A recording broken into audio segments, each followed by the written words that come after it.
జై బగలముఖి దేవ్యే నమః. ఓం హ్రీం బగలాముఖీం సర్వదుష్టానాం వాచం ముఖం పదం స్తంభయ జిహ్వాం కీలయ బుద్ధిం వినాశయ హ్రీం ఓం స్వాహ.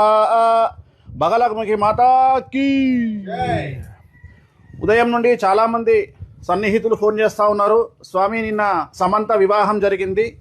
మరి పోయిన సంవత్సరము 16 నెలల క్రిందట నాగచైతన్య శోభిత వివాహం జరిగినప్పుడు చాలామంది మిమ్మల్ని తిడుతూ, మిమ్మల్ని టార్గెట్ చేస్తూ, చాలా విపరీతంగా మిమ్మల్ని ట్రోల్ చేస్తూ, మీ గురించి డిబేట్లు పెడుతూ, ఎవరు అడిగారని చెప్పేసి వేణుస్వామి నాగచైతన్య శోభిత జాతకాలను బహిర్గతం చేసినాడు అని చెప్పి విమర్శించిన వాళ్ళు, చాలామంది మనోభావాలు దెబ్బతిన్నాయని బాధపడిన వాళ్ళు ఇవాళ ఉదయం నుండి చాలామంది జ్యోతిష్యుల దగ్గరికి వెళ్ళి మైకులు పట్టుకొని, మెయిన్ స్ట్రీమ్ మీడియా కూడా మైకులు పట్టుకొని, ధనిష్ట నక్షత్రమా వాళ్ళ నోట్లలో మైకులు పెడుతూ సమంత జాతకం ఎలా ఉండబోతా ఉంది, మగపిల్లవాడు పుడతాడా, ఆడపిల్ల పుడుతుందా, మరదేదో వెరైటీ జాతకం పెళ్లి చేసుకుందట సమంత, అలాగే సమంత భార్యాభర్తలు రాజనమూరి కలిసి ఉంటారా, విడిపోతారా, వాళ్ళ ఇప్పుడు మౌఢమిలో పెళ్లి చేసుకున్నారు, ఎలా ఉంది అని చెప్పేసి చాలామంది మైకులు పట్టుకొని జ్యోతిష్కుల నోళ్లలో మైకులు పెట్టి మరీ మరీ మరీ మరీ అడుగుతున్నారు. స్వామి, మరి మీకు ఏమనిపిస్తోంది అని చెప్పి చెప్తా ఉన్నారు చాలామంది.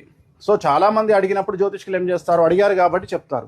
అంటే వాళ్ళు ఏం క్వశ్చన్ అడుగుతున్నారు నన్ను అంటే, మరి ఇప్పుడు సమంత అడిగిందా, రాజనమూరి అడిగాడా, మరి వీళ్ళు ఎందుకు వెళ్ళి మైకులు పెట్టి జ్యోతిష్కుల దగ్గరికి వెళ్ళి జాతకాలు చెప్పమని అడుగుతున్నారు స్వామి, మీరేమైనా దీని మీద స్పందిస్తారా అని పొద్దున్న నుండి ఫోన్లు చేస్తూ ఉన్నారు. అమ్మ, నేను 3 రోజుల నుండి ఇవాళ మనకు మంగళవారము, ఆది సోమ మంగళవారం, ఈ 3 రోజుల పాటు నేను ఇప్పుడు రిలీజ్ కాబోయే ఒక చాలా పెద్ద సినిమాకు సంబంధించి సూపర్ హిట్ కావాలి అని చెప్పేసి ఒక చాలా పెద్ద ప్రొడ్యూసరు, డైరెక్టర్కు సంబంధించినటువంటి సినిమా పూజ నిమిత్తము బగలాముఖి కార్యక్రమాన్ని ఇప్పుడే నిర్వహించినాము. సో నాకు వీటి పట్టింపులు ఏమీ లేవు. సో వ్యక్తిగతంగా టార్గెట్ చేస్తే ఒకలాగా, వాళ్ళు చాలా గొప్పగా ప్రొజెక్ట్ చేయాలనుకుంటే మరోలాగా చూపిస్తారు. సో ఒకరిని నాశనం చేయాలంటే ఒకలాగా, లేపాలంటే ఇంకోలాగా చూపించుకుంటారు. సో వాడి గురించి నాకు అనవసరము. నా పనులు నేను చేస్తూ వెళ్ళిపోతుంటాను. ఆ తిరుమల వెంకటేశ్వర స్వామి వారు, అలాగే ఆ కామాఖ్య అమ్మవారు, బగలాముఖి చిన్నమస్తా అమ్మవార్లు, సో నాకు ఏ విధంగా నన్ను సేవ్ చేసుకోవాలి అనేది ఆ అమ్మవార్లకే వదిలేసి నా ప్రయాణాన్ని నేను ముందుకు కొనసాగిస్తూ ఉంటాను. ఓం బగలాముఖి దేవ్యే నమః. నెక్స్ట్ చిన్నమస్తా కార్యక్రమం ఉంది.